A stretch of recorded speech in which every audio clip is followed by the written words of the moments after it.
આમ જ તમે તમારા બાળકનું ભવિષ્ય બગાડો છો જો એમનો પાયો કાચો હોય તો. યાદ રાખજો, આઈએસ આઈપીએસ ક્લાસ 1 ઓફિસર બનવું હોય, સીએ બનવું હોય કે આઈઆઈટીમાં જ હોય, એના માટે મેથ્સ, રીઝનિંગ અને સાયન્સનો પાયો ખૂબ જ પાકો હોવો જોઈએ, જે ધોરણ 9-10માં જ થાય છે. તમે તમારા બાળકનું તો ઇન્ટરવ્યૂ ખૂબ જ અપાવ્યું છે, પણ ક્યારે તમે સ્કૂલ કે ટીચરનું ઇન્ટરવ્યૂ જોયું?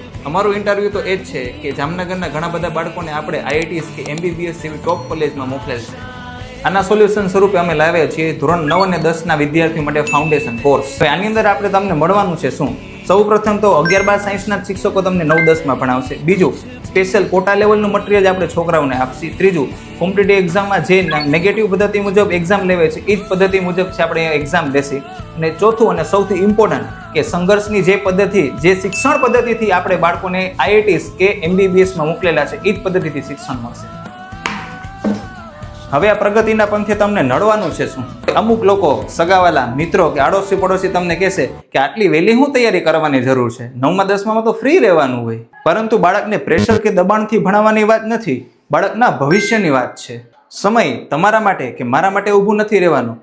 આજનું કરેલું જ સંઘર્ષ આવતીકાલની સફળતા અપાવશે. આજે જ તમારા બાળકનો પાયો પાકો કરવા તેમજ આવી ટોપ કોલેજીસના એડમિશન માટે આજે જ અમારો સંપર્ક કરો.